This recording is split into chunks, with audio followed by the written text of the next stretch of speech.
everybody, we're back for another episode of R&D. I'm Jerome Conover. We're joined today by Scott Calderon, who is typically our cameraman, Sam Gomez, and Justin Rogers. We're going to attempt to sit down and talk about Marvel's Netflix Defenders. Let's start off the conversation, though, by discussing some of the things that actually went well, the things that were good about the show. You know, I was to try to attempt to be objective and not fill our reviews with a bunch of complaining. What's the first thing you felt was good about this? But wait, are we going to get into spoilers, Len? Yes. So if you are not interested in hearing spoilers, hearing us discuss every detail about this show, don't watch this, because we're going to get right into the dirt.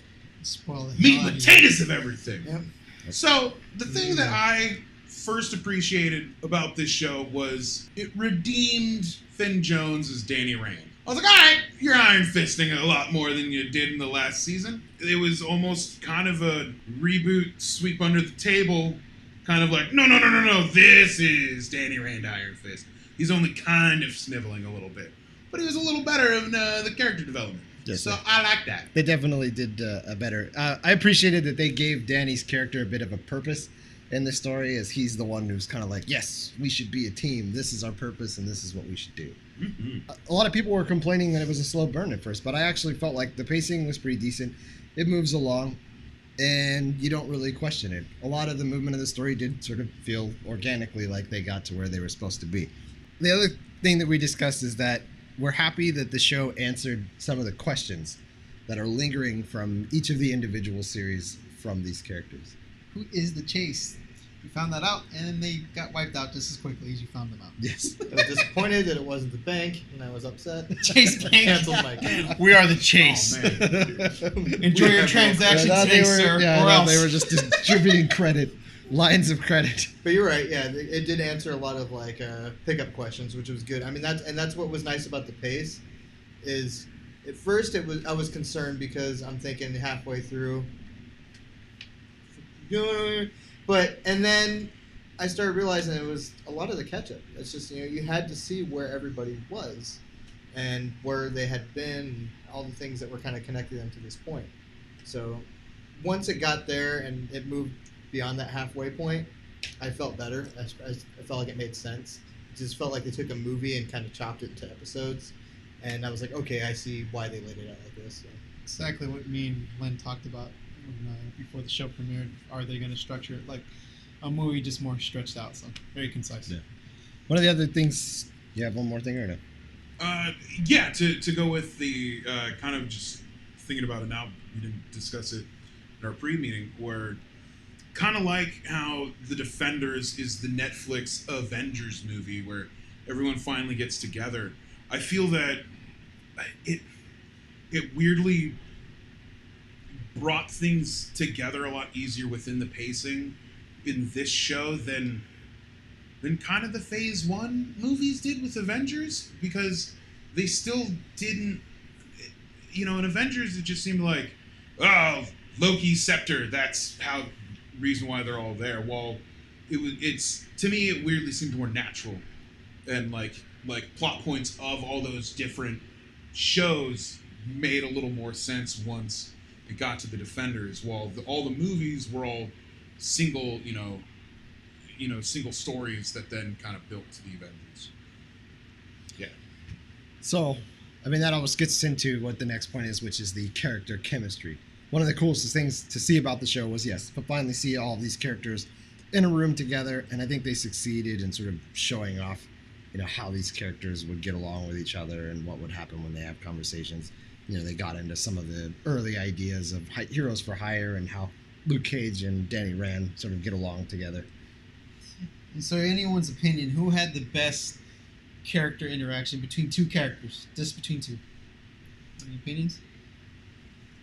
I really liked Luke Cage and Danny Rand. Yeah, that's where I'm at. Like, I mean, Jessica Jones interacting with almost everybody, just her being a snide such and such, was pretty good. But I mean, just knowing that, like, in the comic books, Iron Fist and Power Man are heroes for hire, and like just kind of like seeing the beginning of that, just their little banter,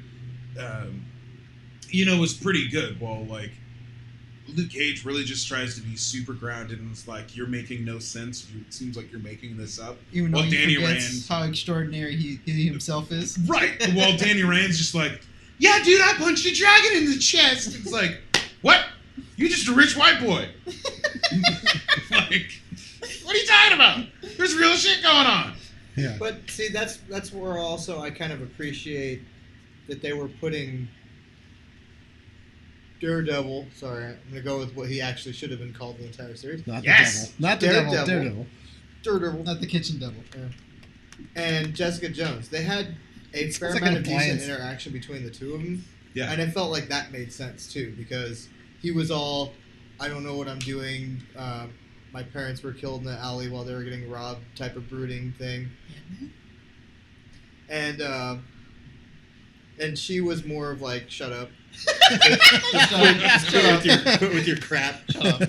Stop your whining. Yeah, stop it. Give me a beer. Stop your whining. You're blind and you do parkour. So I was gonna say, yeah, that was one of the cool. It wasn't just Murdoch's interaction with her, but with everyone. Those constant moments of him going, "I hate you guys." And that were some of the best moments of the thing. And then, like the part at the end where they're all standing together about to go in the building, and Murdoch's put on the suit, and he's just like, "Yeah, He's showing I'm off back. his Yeah, gear. I'm back to being me again. This is cool." Like that shot was kind of funny this to guy's see. jealous as fuck. Dude. Yeah. She's just looking at him like, You still look like an asshole. This guy's so smug. He's got his cool gear. All right. I mean, the biggest point overall is that the plot of this series was. I'm having trouble saying this. Okay. The plot of the series was decent. It did sort of captivate you enough to keep watching and make it through the series. It didn't feel too slow, and I didn't feel like the plot itself, the overall arc of the story, was lacking. There were holes, which we'll get to later, but overall, it was pretty good. I mean, we were on the same page there, at least. Mhm.